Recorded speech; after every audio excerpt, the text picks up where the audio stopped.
Pavlova, an Aussie classic. But how do egg whites and sugar turn into something so light and delicious? Let's find out. Egg whites are 90% water and 10% protein. Proteins are made of long chains of amino acids. Some amino acids have hydrophobic or water-hating side chains, which I'll represent as circles, whilst others have hydrophilic or water-loving side chains, which I'll represent as squares. The hydrophobic side chains hide on the inside of proteins to stay away from the water.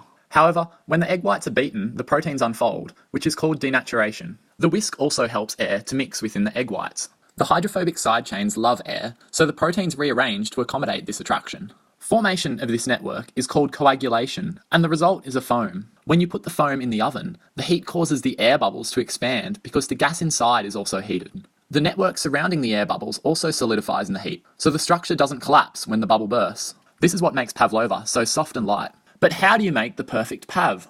To start, you should not overbeat the egg whites because this could break the network surrounding the air bubbles, causing the pavlova to collapse when they burst. You should also make sure that absolutely no egg yolk gets in there. Egg yolks contain lots of fat, which attracts the hydrophobic side chains, and as a result, the proteins coagulate around the fat molecules rather than the air bubbles. For this reason, you should also ensure that your bowl and beaters are free of grease. And don't use a plastic bowl, because there is bound to be some residual fat on it, no matter how clean it is.